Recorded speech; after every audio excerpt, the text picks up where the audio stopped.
First of all, thank you very much for joining me here. So we're going to be looking at the SEO and how to leverage it for the digital marketing strategy optimization. So just to start with, I would like to obviously introduce myself. My name is Anna, and I'm the digital marketing program lead at GBS Apprenticeships. So I have a range of marketing experience, and predominantly I look after the apprentices in digital marketeer program level 3. So I support those apprentices in the classroom setting and at work, and we look at their digital marketing strategies and how they can improve their digital output and achieve all of the objectives that the company sets. So that's me in a nutshell. And today I thought with the changes that all of us facing in the current situation, marketing becoming slightly tougher for some actually benefiting from it significantly, and experiencing huge surges in demand.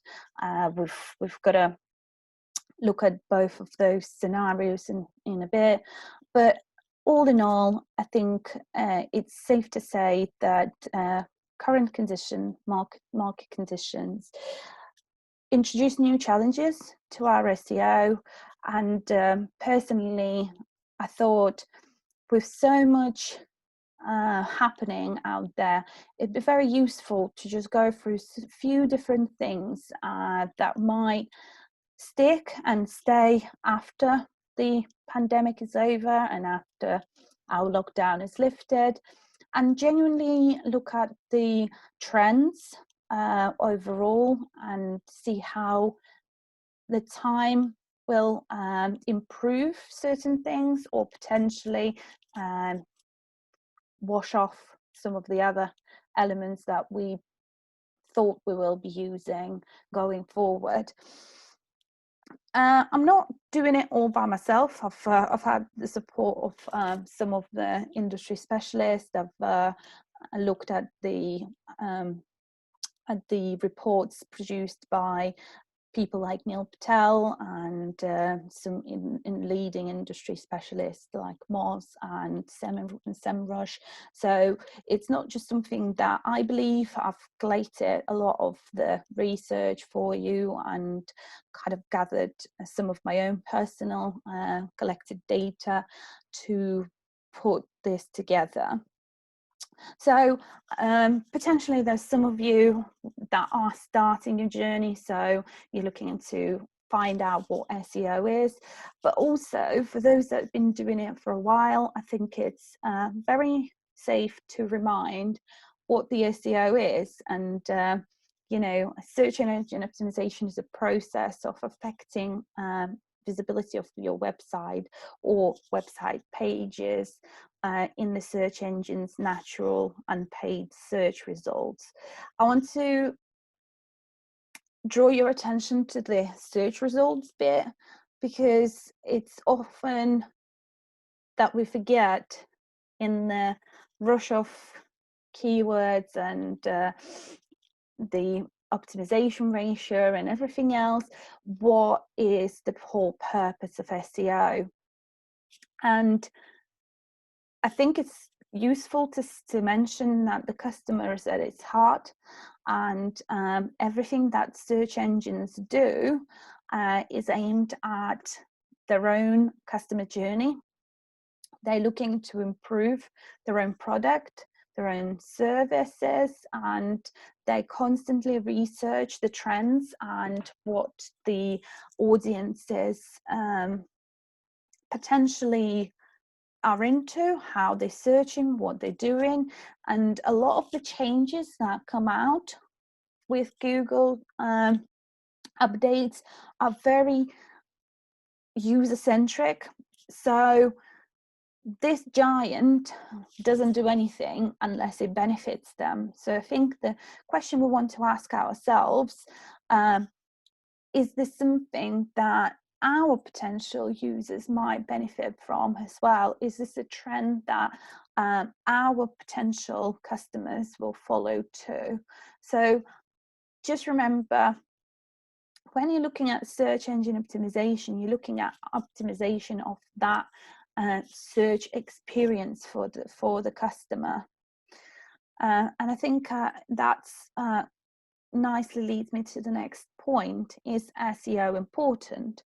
Well, I think the first step is to go back to some of the statistics.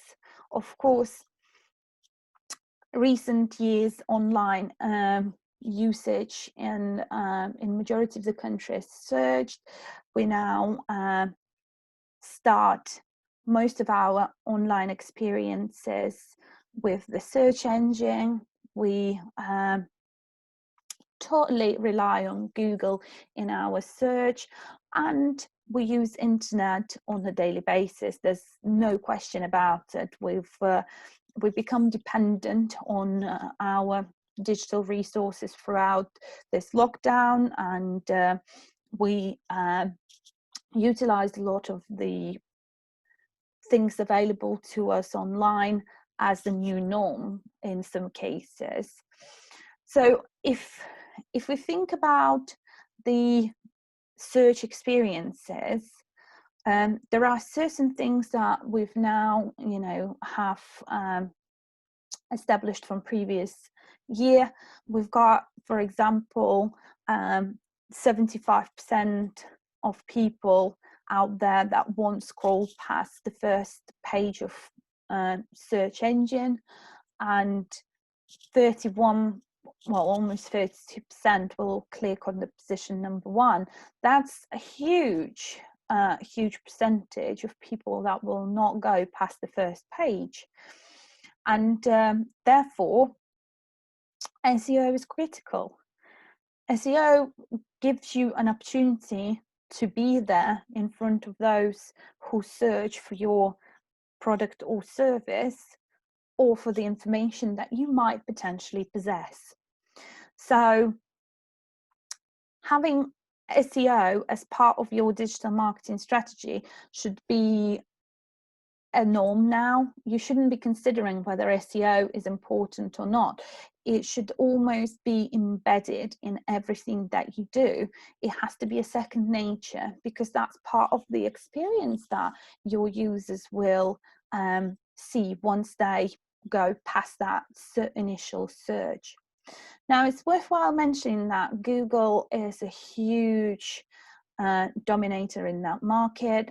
We have 87% of all desktop searches attributed to Google now, and the push for mobile optimization really paid off.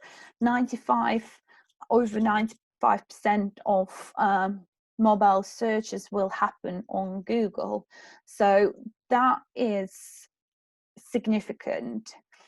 Obviously, the fact that majority of Android phones support Google allowed them to really push that market, so that's the marriage that really helped them out. However, for us and our mobile searches, that's significant. And if you are looking to optimize for mobile, which majority of us should be doing, we really need to think about Google first, really, these days. So with the statistics, it's clear that SEO is not going away. We should be incorporating SEO into majority of our activities online. But here I've put together some of the top priorities that Google might actually consider when looking at the scoring of the website. So then, in no particular order, really. So don't think that, for say, page speed is the most important thing. No, we can't really attribute any single thing as, you know, this can't be the most important thing. We can't attribute the majority of success to one thing altogether. It is usually a combination of things. So it's worthwhile remembering that when you do your search engine optimization. But let's talk through some of the elements that I've factors that I've selected, and let's briefly look at why. So to begin with, we look at the, you know, technical factors, and page speed is one of the probably most relevant technical factors. Obviously, it's not easy to achieve, and there's a lot of different elements that go into achieving that speed of your page load. But with the new statistics on during the lockdown, we've seen massive shift in how impatient users really are these days. The speed, any load past 3 seconds is virtually disregarded these days. So it really is important to try and optimize your website speed and your page speed as much as possible, so that your users can get to your website pages easily. They are time hungry, they are impatient, and you've got to make sure that you serve their needs fast. Another huge factor will be your keywords. Keywords should really play the part at the very early stages. And the reason I'm saying that is that you've got to plan what will go on your website and how that will be seen by search engines. So keywords should come before your pages are built. You should really look at, you know, what's available out there, what you can rank for, and what can be you know, possible when it comes to competitiveness. I've actually produced a blog article, so it focuses on keywords and how to optimize them. So if you want to know more, I do recommend you to go and look at the blog article and look at the ways I recommend to approach your keywords. But essentially, if we're to think about the search experience, which is what I've mentioned earlier, we have to understand what the user might search for when they're going to look for our page, and that is the most important side of it. The competitiveness and everything else, yes, obviously you want to avoid competitive keywords where possible, but if your page is truly relevant to what your search term is, naturally you will end up getting that recognition, because people will come to you, because that will be the most relevant content for them to actually access. So don't be afraid of the key to look at the different keywords and to understand keywords in more depth, because it's really going to benefit you. And there's plenty of different tools that you can use. We'll look at a few that were introduced recently in a bit, but the bottom line, start with the keywords, and always have the keywords at the back of your mind whenever you start producing anything for your website. Now, we still have significant power of backlinks. Those that have been in SEO for a while know that the backlinks strategies change on a regular basis, and essentially there are certain backlinks that now will not be considered, that were very, very popular back in the day, but nevertheless, the importance of backlinks doesn't seem to be go away. What has changed is their authority. So in a short while, we will look at the new approach that has resurfaced recently in SEO, and we'll look at why. But the backlinks will play a critical role in that new approach. The reason why Google will always look at the backlinks is because it will add the authority to your website. If someone's linking to you, that means that your content is good. And if that person that linked you has high number of visitors, high traffic, footfall, whichever you want to go with, that means that not only they believe that this is good, but actually people like them might think that this is good. So your content will grow and grow and grow in popularity because of those backlinks. So your website will score higher and higher. So it's very important to build the backlinks, but it's more important to build the right backlinks. And this is something that Google's really focusing on these days.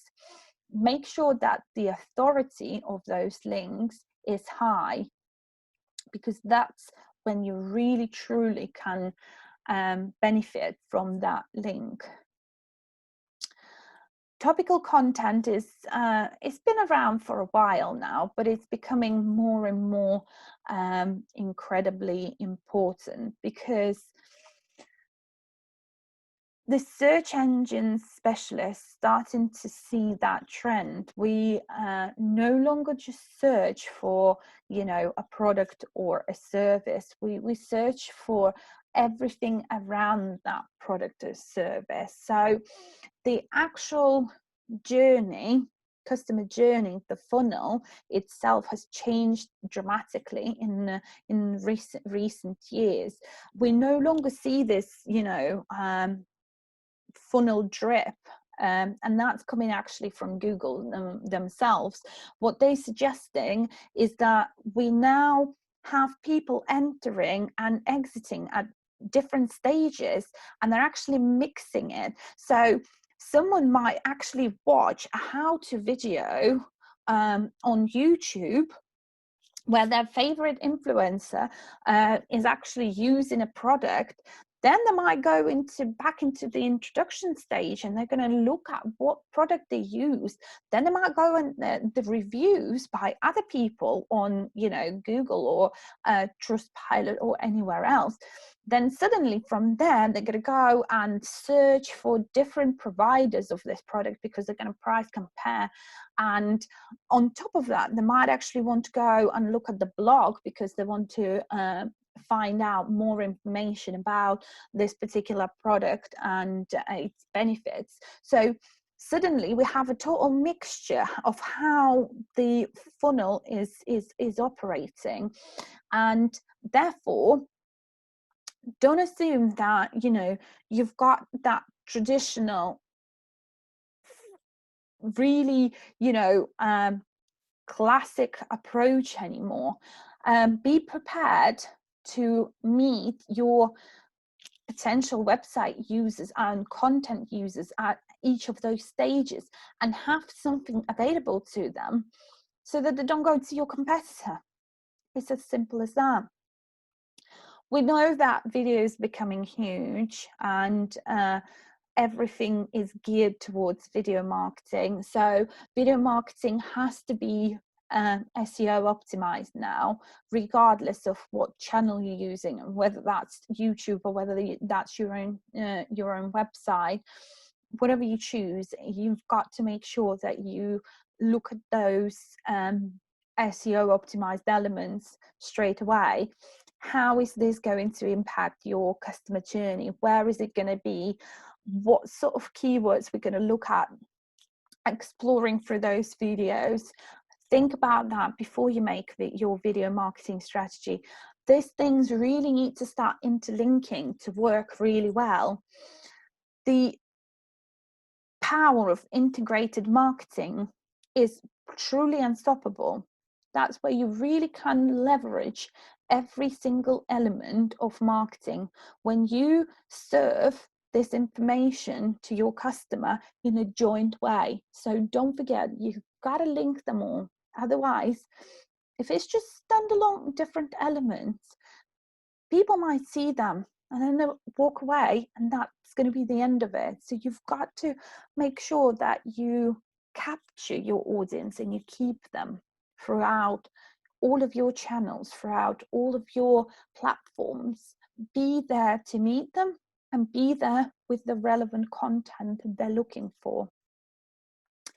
Blogs, obviously, that's another huge one. So, look at the different types of media, again, that can be introduced to the blog. Things like infographics are amazing, especially if you are in the industry that is very factual and very difficult to understand and comprehend. Use the visuals. Videos might not be viable for every single communication. Infographics might be a lot easier and cheaper to produce.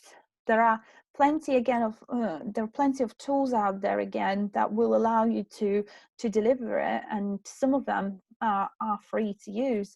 Look at little things like Canva, for example. Amazing graphic design tool that will allow you to build something simple and quick. Absolutely. Make sure you optimize your images. They are just as important as your blog content. People will search for images themselves. Why wouldn't you want to feature in those searches? Don't think that the content of your blog can only be text. Everything that you put in that blog becomes your content. So every single image on your website should be optimized for the search as well. Otherwise, you're missing out a great deal on all of those people that will look at search for visuals. Content length. That is a debate that constantly going on. However, if we actually look at the big boys at HubSpot and Moz, they still test content length on a regular basis, and there's still massive evidence to suggest that the blogs that are 500 words or more perform better in terms of the search position that those that aren't. The reason for that is that Google still believes that if you spend time and write quality content, it will take you more than 500 words to explore a topic in depth. And that's what drives their decision behind the content length and how they position those blogs or pages with the content that is, significantly more. However, we now, on the other hand, have other research that shows that people, especially younger people, are reluctant to read. So what do we do there? Well, my probably most logical recommendation is to use your videos. Create a video and put that on that blog page.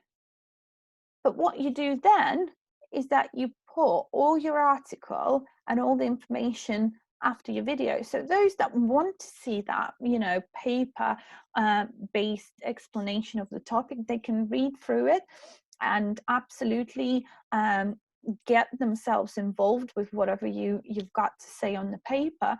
And those that detest reading and don't want to do that, they can just refer to the video and watch the video, or potentially listen to the podcast. That's another amazing and fairly creative content piece. So explore other options. Not everything has to be laid on the paper, especially if you have audiences that will challenge that, more traditional way of communicating. Accessibility is a must these days. Google and any search engine will clearly promote those websites that are accessible, purely because that's part of the equality and diversity and a requirement, and it becomes the legal responsibility of every website owner to provide access to those that need it. Now, how deep you go into the accessibility, I would recommend to actually research your audiences. If you know that you will have a significant number of people with potentially things like dyslexia accessing your website, well, then I would strongly recommend to introduce a very different formats for those that need to access it. If the proportion of of those that need that accessibility element is very low, then you might look at the more cost-effective ways to meet their demands. So just be obviously mindful of the fact that there are different elements of accessibility that you will need to obey, and just ensure that you are mindful of those people that are accessing your website. Another huge one is the mobile friendliness. We've just earlier looked at the usage by Google, and it's fairly similar in others. You've got a high proportion of mobile users these days. We rely on our mobile phones for everything. I know that there are plenty of people these days that actually letting go of their mobile devices like tablets for the mobile phones in favor of mobile phones. They letting go of their computers and moving all their activities on their smartphones, and this is not going away. The phones are becoming more and more sophisticated. We can do more and more with our phones. People will use that facility. It's very easy to use, it's convenient, and the use of the mobile sites becomes so rapidly growing trend that Google has made a decision to penalize every single website that is not mobile friendly. So if your website is still not mobile optimized, I would say you will need to use to go away and fix that problem first, because you will never ever achieve a quality SEO position if any of your competitors have optimized their websites. Even if their content and everything else isn't as high quality as yours, but their mobile website is there, Google will feature that first. So that is a definitely critical now one these days, and it will only grow in demand. So eventually I think the next step is to start asking ourselves, do we want to keep our website as something that is one fit all solution, where we can basically just introduce the certain degree of scalability, or do we create a mobile only website for the mobile users? Because obviously we should understand that the use of those on mobile will be slightly different than those on desktop. Their experiences of your website will be slightly different, and how and what they will utilize will be slightly different. So watch it closely, see how much of a mobile presence you have, and look at your overall business strategy and ask yourself, is mobile only website is something that I need going forward? If so, it might be worthwhile considering that as an investment in your future. Brand popularity and user signals, we will talk about that slightly later, and I will explain what that actually means, because it is a slightly funny one. People do want to ask more questions about it usually whenever I mention it, so it's worthwhile considering, and we will look at what it means. Ahrefs still talks about the URL length. They still their research still suggests that URL length will also be important. Try to avoid, if you are in a position of creating a new website, try to avoid long tailed URL names. Go for something shorter and snappier if you can, because that will help your position. And the latest addition to all of this, and I say the latest, it's not actually that new now.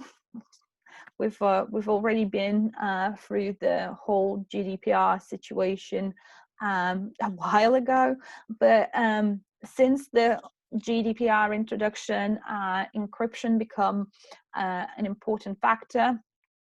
We probably all now come across a website at some point of our search history where Google suggested that this website was not secure, and you get the a pop-up saying, are you sure you want to proceed? And it really looks as if you are about to enter an uncharted territory, and you probably will end up in a major trouble if you do. So as dramatic as it is, what they're trying to do essentially is they're trying to protect their users and all of their assets. So if your website isn't encrypted, if you're not using for example SSL, I would recommend to obtain that. Again, that's a very quick and easy win, and it will allow you to secure your website and get into good books with Google and other search engines, because they deem that as an important factor now, for sure.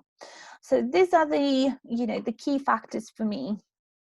I'm not trying to say that the SEO is as simple as that. I mean, you probably will see that majority of this elements are quite complex and will take a while for you to perfect, and would take additional tools and additional effort, and potentially might even include your web development time. But this is what search engines require from a good website these days as the key. There are other things that you can do if you're in really true competitive environment.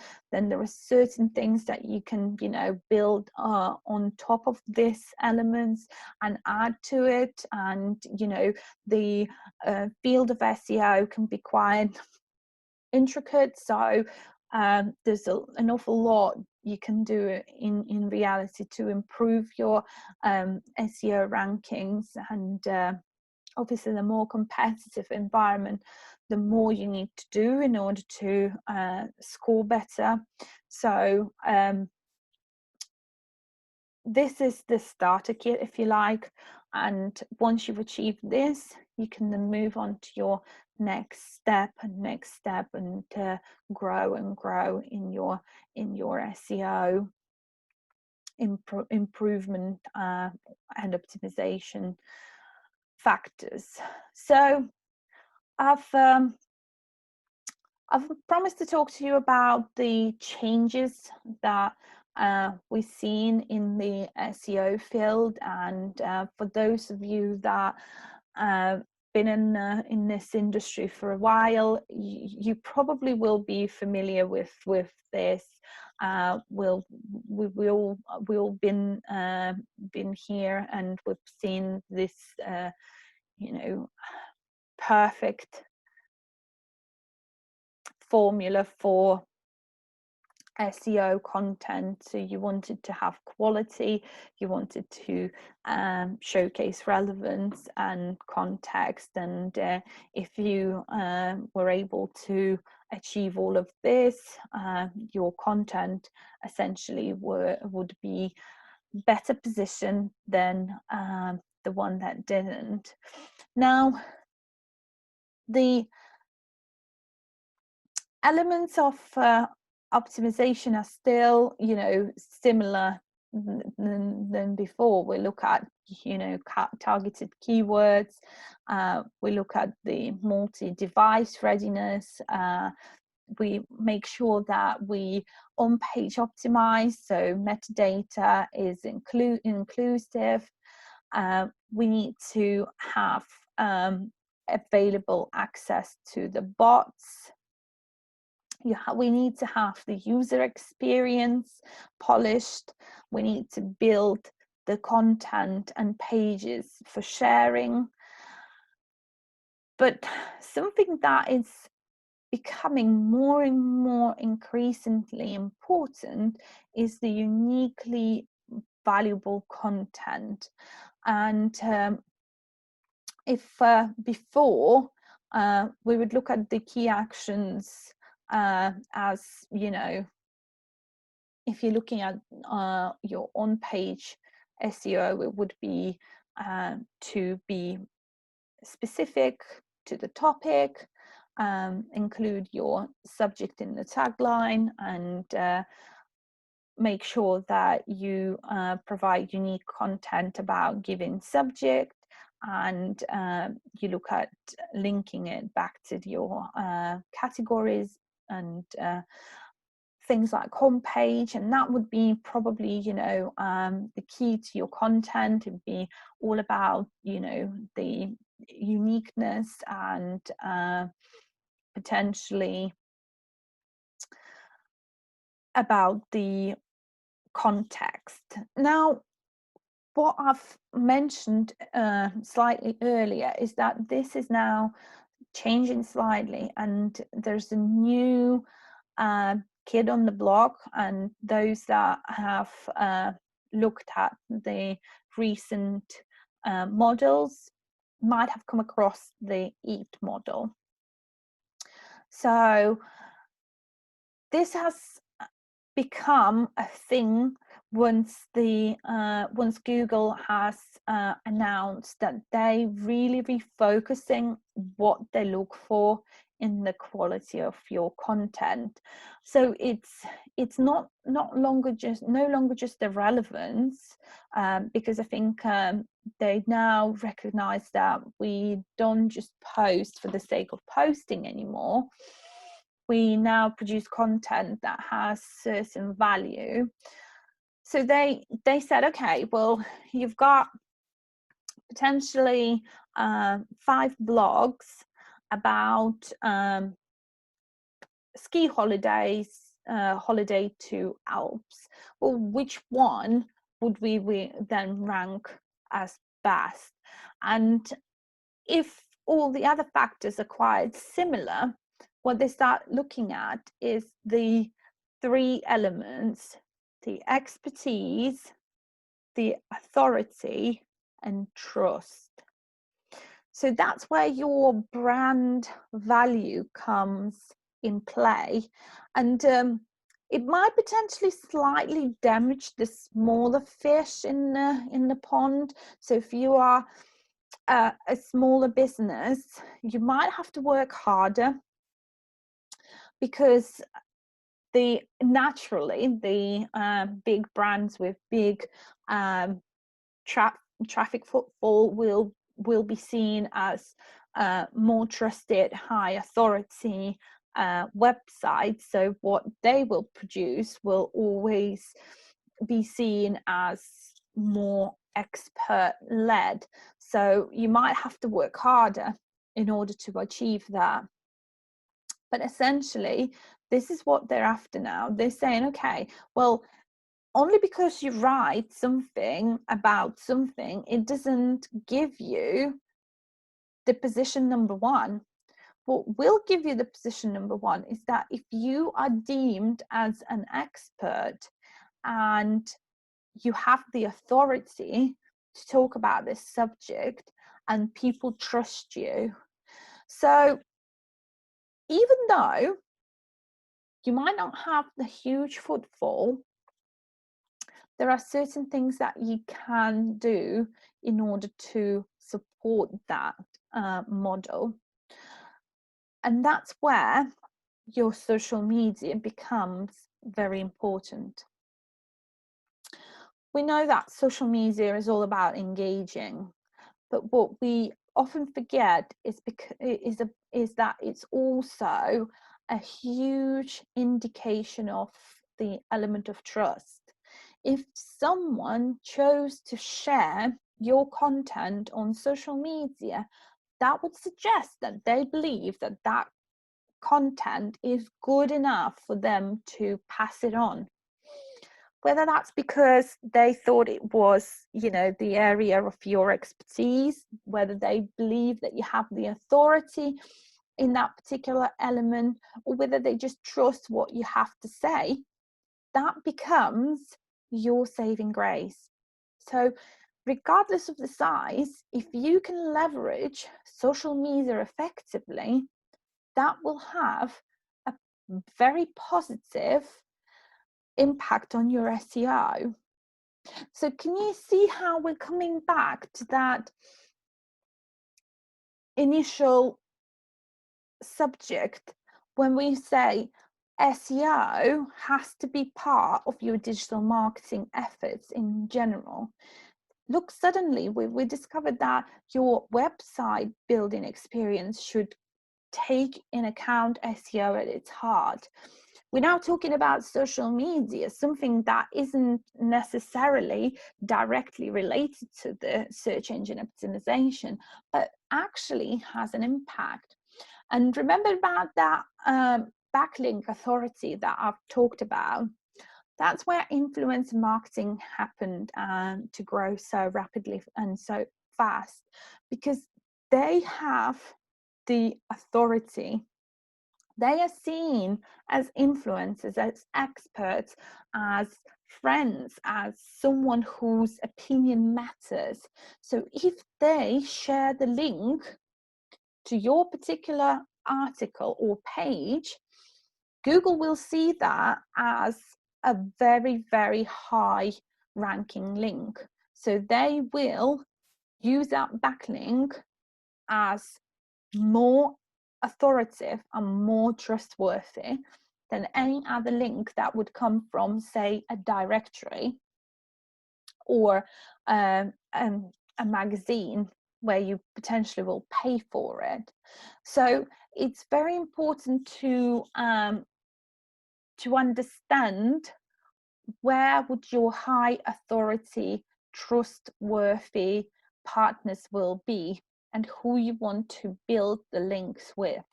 So don't just agree to any link.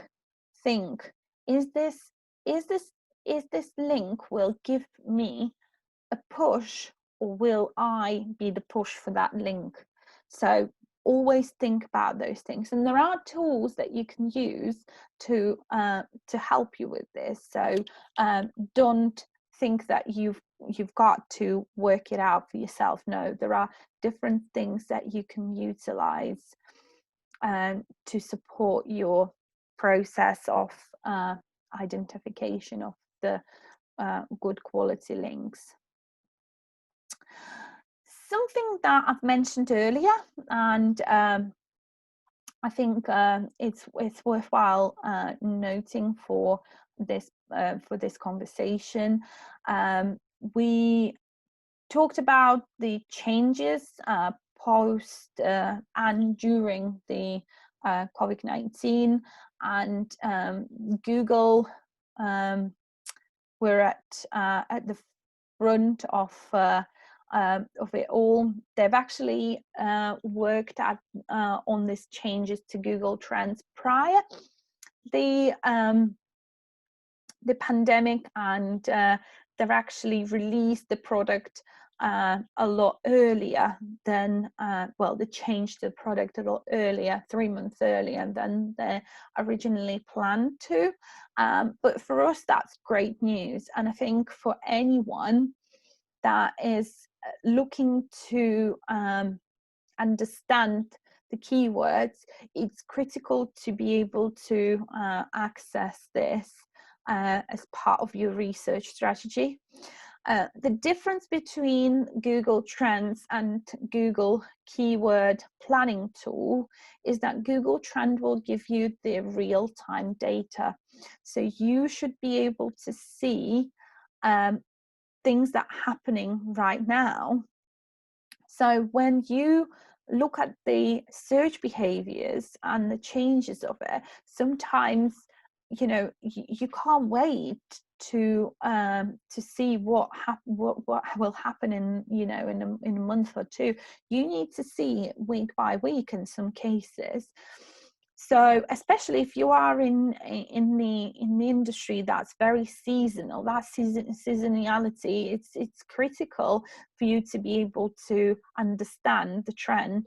A client of mine actually mentioned the other day that one of the learners brought the idea of Google Trend back to them, and they've actually analysed the keywords as part of the SEO strategy, and he found that turf had 300% increase in performance in search behaviors. And he said that they've pushed that keyword as a result of their analysis and made significant amount of profit that they wouldn't otherwise, because they would never ever imagine that that would be the key searched item for them. Not at all. So that's how useful this is for anyone who's looking to change their keyword strategy, or potentially benchmark as well. It's great for checking where you sit with your trends. Will that go up? Will that go down? And the new feature that you can now access on Google Trends is that you can actually look by categories and you can compare it to your competitor. So not only you can see the trend, you can compare it in terms of what is going on in your industry. And I mean, here we're looking at the online learning at home, and you can see how much impact the lockdown had on learning at home. And I guess today is one of the reasons why we're doing this, is that it helps you when you can't access any other learning. We give you something to take away back to your working place, office, or working from home, and use that successfully. But again, things like Google Trends can showcase where we are, and actually now we're seeing a slight dip. So yeah, we had initial peak, but eventually now that will start going down. So you want to know when that keyword will become less relevant. So definitely a very useful tool. Exploring topic, that's another great tool to use, because this platform aggregates all the data across search engines and conversations. So it monitors all the topics online, and it formulates it into the most popular searches. And you can actually look at the trend over the years. So for example, here I've looked at fitness, and 5 years, and we can see, for example, that vegan keto diet is is just exploded, comparing to some other trends, like for example Zumba, that's genuinely start in its own decline now, and same with the squat proof leggings. Would you necessarily use that term if you were in the fitness industry, and that would be the apparel that you're selling? Who knows? But that kind of gives you very clear understanding of what your audiences might be searching for. And the good thing about it is that when we actually go into the keyword itself, you can actually further drill it into the period. So here I have then walked away from 5 years, and I've looked at the last 3 months, and again you can see the search volumes and how they performing. So you can see that although it is dipping slightly in and out, it's still quite high in its peak, so we don't see any decline happening anytime soon. So if you're a fitness expert right now, this is one of the keywords that definitely would trend out there, so you would want to explore that for sure. So for those that are new to SEO, I thought it'll be worthwhile mentioning a few other things and lingo. We've got the off-page SEO and on-page SEO. So earlier we looked at mainly on-page SEO, and we looked at the keywords and metadata and your website performance. Off-page SEO is the referrals to all the things that you can do off your website to help you rank higher. So if we to think about some of those, I'm sure you will find a few things that you used in your own previous efforts. But if you are new to SEO, we'll look at things like social networking, as mentioned earlier, article submission, blog marketing, and forums. Now, you mentioned I've mentioned earlier influencer marketing, but you're probably asking yourself now, why is it not on the list? I am a firm believer that the influence marketing is part of every single of those elements. So you can actually use social media influencers. You've got, YouTubers that are absolutely huge. You've got those that write their own blogs. So again, blog marketing can be part of the influencer marketing strategy. It could be certain forums, especially for gamers and so on. So it can actually be part of all of those elements. So it just depends what's right for you and how you feel it would work for your own marketing strategy or your business. So one thing that I truly want to focus on when we talk about the off-page SEO is your Google My Business. Coronavirus has absolutely changed the local business landscape, and because we are all at home, we turn to the internet when we want to understand more about our local businesses. So we've seen obviously huge change in message displaying on websites. So you know, there are certain COVID-19 message update messages that we see now before we even get to the home page sometimes on the website. So you will potentially display messages of the change in opening hours, different delivery methods, or potentially schedules. You'll look at the different communication around the branch opening hours, and those branches that are actually open, and if you are closed due to non-essential trading, obviously that will be again part of your message online. What I do see so frequently though is that you've done all that hard work on your website, but then your Google page will say otherwise. It'll give you your customers different information, and therefore they will start questioning what's right, what's wrong. So you're going to end up with the phone calls that are absolutely unnecessary.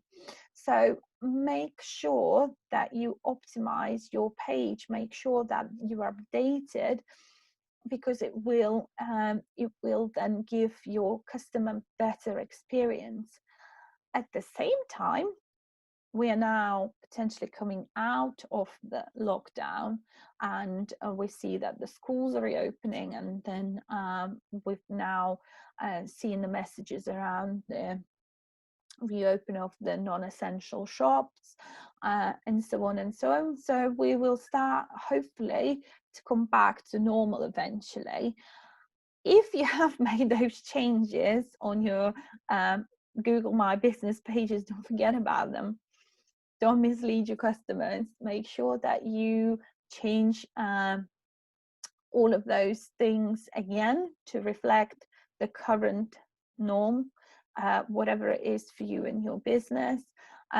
Just make sure that you represent your business on Google just effectively as you do on your website, because that's probably one of the biggest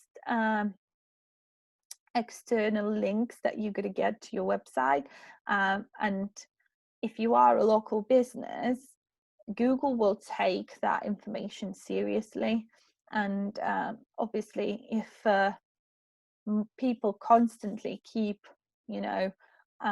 questioning your information, Google will stop featuring you in local pages, so display. So to avoid that, just make sure that you keep everything up to date and relevant, and that goes to your website as well. Obviously, make sure that all the changes are done as effectively as possible, because again, a regularly updated website is seen as good website for Google. That means that you're staying on top of your information, so Google will see that as positive. So we kind of covered the link building, but what I wanted to leave you with is kind of the explanation of what the link building is, just in case you're still sitting and thinking, well, actually, what are the backlinks and what does this all mean? So if you are building links for your website, that's the process of acquiring hyperlinks from other websites to your own. So a link is a way for your user to navigate between pages on the internet. So what we're doing essentially is creating the ways for the users of other websites to come to our website so that they can explore our website off the back of visiting another website. And like I said, that's that link is called backlink, and they are very, very valuable when it comes to Google and how they see link building. So it's important. So there are different types of links that you can build. So one of them is external, and that's where we just looked at. We've also got cross-linking, incoming links, and anchor text. So as well as backlinks, it's always useful to look at your internal structure. If you write a blog post that's, for example, focused on the benefits of apprenticeship, well, you'd want to make sure that that links internally to your apprenticeship courses page, because then your natural audiences of the blog can then go and explore what apprenticeships you have on offer. So for us, for example, we would definitely look at creating that connection in order to drive those that read our blog to where our courses are. You can achieve that quite easily. You can look at the articles that you've got, you can look at the news that you have, and think, okay, well, I've done all this hard work, what's next?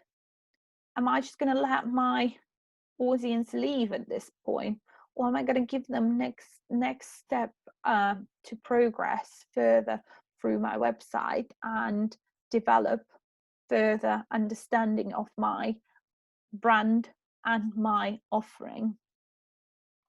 So this is very, very easy, achievable link building element that often is lost. I do say though, make sure you don't overdo it, because at the end of the day, the best links come naturally as a result of doing good marketing and publicity. People will not click on 20 different things on one blog because it's just going to be overwhelming, and we see that sometimes. And I have to question the quality of those kind of pages, because it then puts you off from reading the content.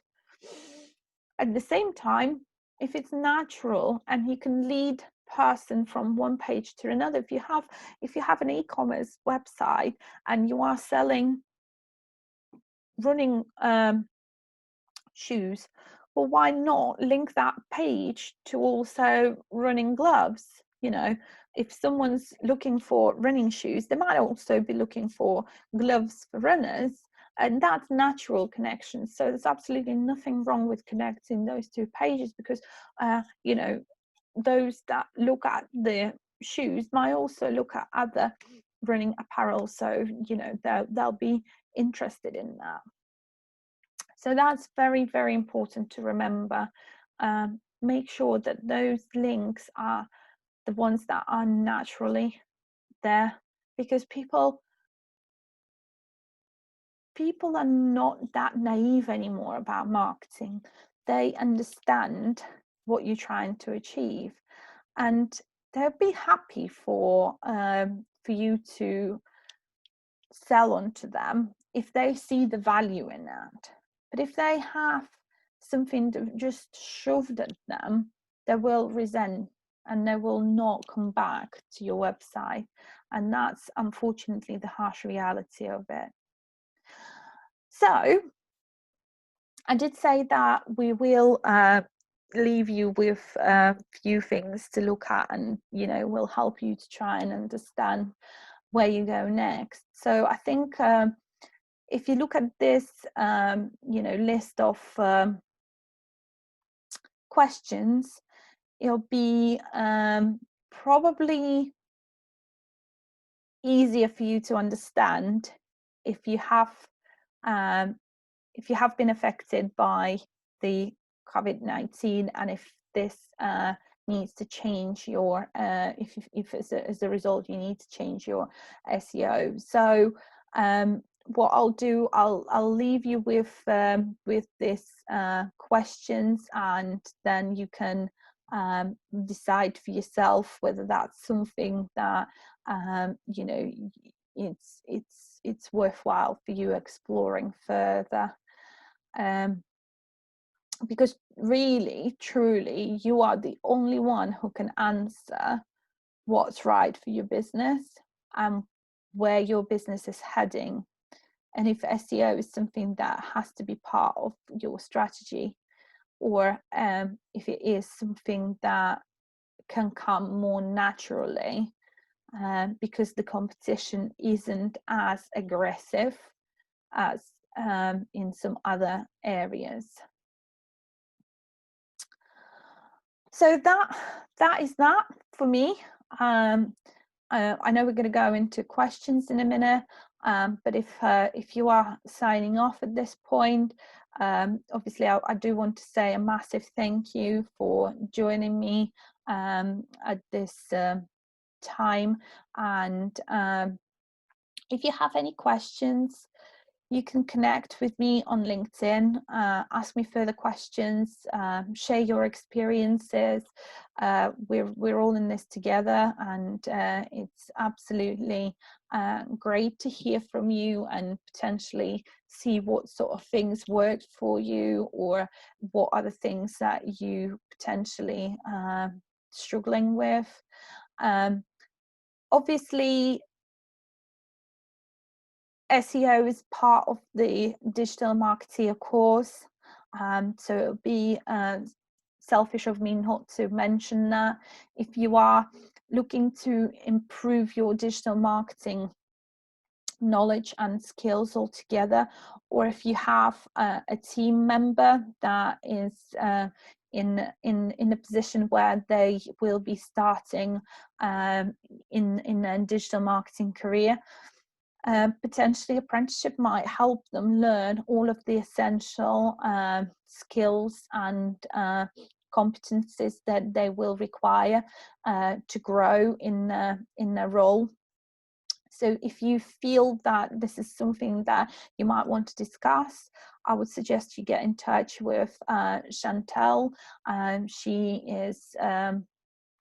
She's great, and she will support your business in the area of our apprenticeship programs, and she'll be able to give you more information on all the offering that we have, and potentially will consult you in terms of whether you need further assessment of your business requirements. So definitely worthwhile checking in with her if you're looking to grow your team in area of digital and otherwise. And that's it from us, really. I hope you enjoyed it. It'll be great to hear from you and see some of the feedback. But otherwise, if you need me for anything else, just give me a shout. Thank you.